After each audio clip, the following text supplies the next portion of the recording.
अस्मदाचार्यपर्यन्तां वन्दे श्री गुरुपरम्परां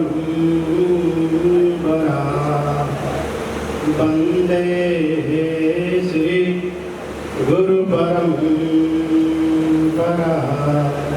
बोलिए सद्गुरुदेव महाराज की धर्म की अधर्म का प्राणियों में विश्व का हर हर महादेव। श्रद्धांजलि सभा में आज हम लोग उपस्थित हैं। पावन 21वीं श्रद्धांजलि सभा के सभाध्यक्ष परम श्रद्धेय परम वंदनीय साधनासद विद्वानेश्वर पूज्य महामंडलेश्वर स्वामी विश्वात्मानंद जी महाराज, जिनके नेतृत्व में निरंतर 8 दिवसों से यह कार्यक्रम निरंतर चल रहा है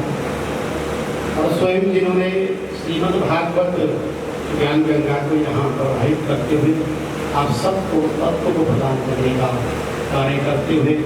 गुरुचरणों में निरंतर समर्पित रहकर इतने बड़े कार्यक्रम को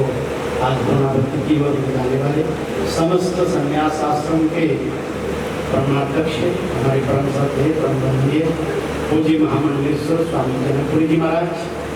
अभी जिनकी आप बहुत सुंदर भागवत पर प्रकाशन रहे थे, परम श्रद्धेय परम वंदनीय पूज्य महामंडलेश्वर स्वामी प्रत्यानंद जी महाराज, परम श्रद्धेय परम वंदनीय साधना सदन आश्रम के उपाध्यक्ष पूज्य स्वामी जी महाराज, हमारे पूज्य श्रद्धेय स्वामी रविदेव जी महाराज, मंचासीन सभी संत वृंद, एतिवृंद, भक्तिमती माता और सज्जन, हम लोग बहुत सुंदर चर्चाएं सुन रहे थे क्योंकि आज गुरुदेव का निर्माण दिवस है और निर्माण दिवस का अर्थ है कि हम गुरुदेव के प्रति अपनी कृतज्ञता प्रकट करें, अपनी श्रद्धा व्यक्त करें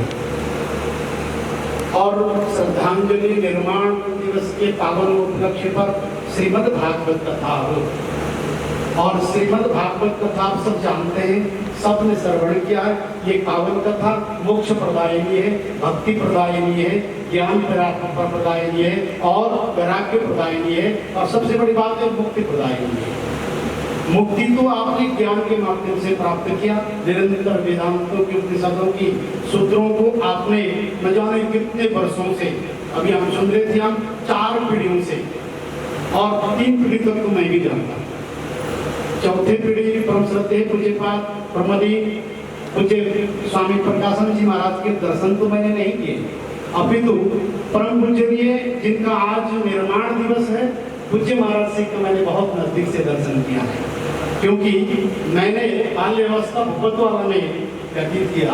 और जब मैं कनकल में 96 से निवास करना प्रारंभ किया हमारे साधन सदन आश्रम के बराबर में आशुतोष आश्रम, तो वहाँ रहने के पश्चात मुझे ऐसा एहसास हुआ कि कनकल बहुत पवित्र है, पावन है और यदि यहाँ कुटिया बन जाए तो शायद हो सकता है कि जिस उद्देश्य के लिए मानव जीवन मिला है, जन्म जन्मांतरे कृतम पापम जन्म जन्मांतरे कृतम पुण्यम, न जाने कितने जन्मों के पापों के क्षय होने पर मनुष्य जीवन को प्राप्त होता है, क्योंकि दुर्लभम मानुष देही का है, ये दुर्लभ है मनुष्य जीवन, ये मिला है और ये भी संतों के चरणों में यदि जीवन को प्राप्त हुआ है तो यदि कनकल में कुटिया बन जाए तो हमने कनकल में यहाँ छोटी सी जगह ली और मैं सभी महापुरुषों के सानिध्य में जाया करता था। तो एक दिन मैं पूज्य महाराज श्री के पास आया और महाराज श्री अंदर बैठे हुए थे और मैंने दंडवत प्रणाम किया, तो महाराज श्री को प्रणाम करते महाराज ने पूछा कि तुम कौन हो? तो मैंने कहा मैं एक बालक हूँ। मैंने पूछी अपने गुरुदेव का मैंने नाम लिया, अरे तुम अच्छे ब्रह्मचारी हो और हमारे बहुत अच्छे स्वामी जी से मेरा वाकव है, मेरे गुरुदेव विजयपाद स्वामी सत्य प्रकाशन सरस्वती जी महाराज बड़े अच्छे मित्र हैं, लेकिन एक बात सुनो, तुमने संन्यास रोड में अगर जगह लिया तो सन्यासी बनना पड़ेगा, ब्रह्मचारी से काम नहीं चलेगा। तो मुझे वो बात याद इसलिए आ गई कि आज उन महापुरुषों की आज जो दिन है जिन्होंने हमें अपने जीवन में कुछ प्रदान किया है, और मैं ऐसे महापुरुष के प्रति तो क्या कह सकता हूँ, उनकी कृपा हमारे ऊपर है और इन महापुरुषों के ऋण चुकाया नहीं जा सकता। उनका ऋण तो एक ही बात है कि उनके प्रति अपनी श्रद्धांजलि, अपनी बातंजलि, पुष्पांजलि, श्रद्धा अर्पण करके बिताया जा सकता है। और भागवत जी तो आपने सुना है, ऐसे महापुरुषों के निर्माण दिवस पर श्रीमद् भागवत कथा का श्रवण किया हमने। और भागवत मैंने परसों भी कहा था कि प्रथम हरिद्वार में आनंद घाट में भागवत जी का वर्णन हुआ, भागवत जी को कथा श्रवण की स्वयं नारद जी के मुंह से भक्ति जी को। तो ऐसे भागवत में वेदव्यास जी ने एक बात कहा, भागवत क्या है, अष्टादश पुराणेषु व्यासस्य वचनद्वयम् परोपकाराय पुण्याय पापाय परिपीडनाय। परेशान उपकार, परोपकार, ये परोपकार किसके लिए, हमारे अंदर विद्यमान बैठे हुए जीवात्मा को कैसे ब्रह्म की प्रति प्राप्ति हो, कैसे भक्ति प्राप्ति हो। और जब तक भक्ति पैदा, एक बात कहूं, जब तक भक्ति नहीं पैदा होगी वैराग्य नहीं हो सकता, और वैराग्य जब तक पैदा नहीं होगी तो सद्गुरु नहीं मिल सकता, और बगैर सद्गुरु के हमें परमात्मा नहीं प्राप्त हो सकता है। इसे तो हम गुरु के सानिध्य में आते हैं, और गुरु को यदि मानव दृष्टि देकर, मानव के चोले में देखकर यदि हम गुरु की वंदना करेंगे तो शायद हमें भक्ति की प्राप्ति नहीं, भगवान प्राप्ति नहीं होगी। इसलिए कहा गुरु ब्रह्मा गुरु विष्णु गुरुदेवो महेश्वर, गुरु साक्षात परब्रह्म कहा गया है। गुरुदेव को ब्रह्म के रूप में कहा गया है। ब्रह्म के रूप में देखो, विष्णु के रूप में देखो, महेश के रूप में देखो, क्योंकि किरदेवों के रूप में, क्योंकि एक ओम ब्रह्म अर्थात ब्रह्मा है और उसके अलग अलग रूप हैं, और उनको उस ब्रह्म के रूप में देखकर यदि समझकर उनके प्रति यदि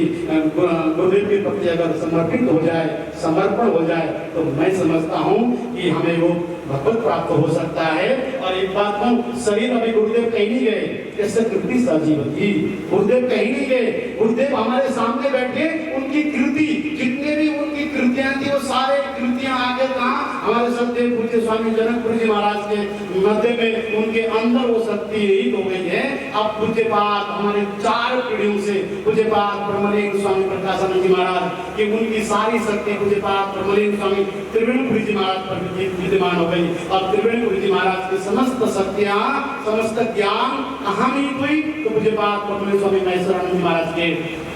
अंदर विद्यमान हुई। और उन तीनों महापुरुषों की जो शक्ति, ज्ञान, वैराग्य, भक्ति, विवेक जो भी था उन संचित कुंड थे, मुझे बात हमारे सत्य स्वामी जनकपुर जी महाराज पर विद्यमान हुई। ये त्रिवेणी यहाँ तभी रह रही है, एक तरफ गंगा जी बह रही है, आपने गंगा स्नान से तन को पावन किया, दूसरी तरफ हमारे भागवत के माध्यम से गुरुदेव के मुखारबिंद से भागवत रूपी अमृत को पिबती भागवतम रसनालय कहा गया है। और रस रूपी भागवत को आपने यहाँ से ग्रहण के इन महापुरुषों को श्रवण करते हुए 3 रूपी गंगा में आपने डुबकी लगाया है। निश्चित है कि आपका जीवन सार्थक है। अधिक न कहते हुए हमारे जीवन में ऐसा अवसर बार बार मिले, क्यों कि हमें महापुरुषों के सानिध्य में बैठने का, महापुरुषों की मुखारबिंद से श्रवण करने का अवसर यदि हमको मिल जाए तो समझ लेना 2 शब्द कहकर मैं अपने वाणी को विराम करूंगा कि महापुरुष कैसे होते हैं। एक बार नारद जी जा रहे थे, नारद जी को लगा कि गंगा में हजारों लोग आकर डुबकी लगाते हैं, सारी पाप डाल जाते हैं, फिर भी पावन कैसे रहती है। नारद जी के मन में आया कि चलो एक बार गंगा से मैं वंदन तो करूं, निवेदन तो करूं। गंगा के सामने आगे उपस्थित हो गए और गंगा को वंदन किया। समरीतम सौभाग्यम सकल अवसु, हे मां मैं भाग्यशाली हूं कि तेरे चरणों में आ जाऊं, कृपया दर्शन तो दे दे। तो मां गंगा प्रकट हो गई। मां गंगा प्रकट हो गई तो बड़े सहज भाव से नारद जी ने कहा, भैया एक मेरे मन में भाव है, एक बात बोला क्या कि सारे दुनिया के लोग, मानव दानव, अच्छे लोग भी, बुरे लोग भी, सभी लोग आते हैं और आपको सारी पाप आपको देते हैं, लेकिन फिर भी आप इतने निर्मल क्यों। तो गंगा मैया मुस्कुराते हुए कही, अरे नारद जी आपको नहीं मालूम, मुझे बाप ब्रह्मलिंग स्वामी त्रिवेणीपुरी जैसे महाराज यहाँ ऐसे महापुरुष लोग आके मुझे आचरण करते हैं, मेरी पापों को लेके जाते हैं, मैं निर्मल हो जाती हूँ। तो कहने का तात्पर्य देखिए, ये महापुरुष लोग गंगा की पाप को भी हरण करने की शक्ति, क्योंकि इनके पास वो ज्ञान तत्व है, ब्रह्म विद्या है, ब्रह्म ज्ञान है, उस ब्रह्म ज्ञान के माध्यम से वो गंगा की पाप को हरण कर सकते हैं। तो हमारा जीवन कैसे पावन नहीं हो सकता? जिन्होंने अपनी जो गुरुदेव के प्रति, महात्मा के प्रति श्रद्धा रखी हो, निश्चित है उसका जीवन तो निश्चित है पावन हो जाएगा। क्योंकि न जायते व मृत्यते, शरीर तो मर जाएगा लेकिन आत्मा कभी मरने वाली नहीं है। उस आत्मा के लिए कथा है, आत्मा के लिए ज्ञान है, आत्मा के लिए त्याग है, आत्मा के लिए भक्ति है। गुरुदेव के ज्ञान बार-बार हमको प्राप्त होते रहे। और मैं आप सबसे यही कहूँगा कि आप गुरुदेव कहीं नहीं गए, गुरुदेव जनकपुर जी महाराज के अंदर विद्यमान है, उन्हीं के रूप में दर्शन करते रहे, आपको समस्त सार प्राप्त हो जाएगा। इन्हीं शब्दों के साथ अंत से विभूषित श्रीमद ब्रह्म सूत्र ब्रह्मणी जी का जला पूज्यपाद ब्रह्मणी पूज्य स्वामी जी के महाराज श्री के चरणों में मैं अनंत कोटि श्रद्धांजलि अर्पण करते हुए अपनी वाणी को विराम करता हूँ। ओम शांति शांति शांति। बोलिए सच्चिदानंद भगवान की। अब इसी क्रम को आगे बढ़ाते हुए मैं विश्व चेतना परिषद गोलांगीर उड़ीसा के परमाध्यक्ष, विश्वात्म चेतना परिषद गोलांगीर उड़ीसा के परमाध्यक्ष परम पूज्य आचार्य महामंडलेश्वर स्वामी श्री सत्य प्रज्ञानंद महाराज से आग्रह करता हूँ, आप भी अपने भाव पुष्पांजलि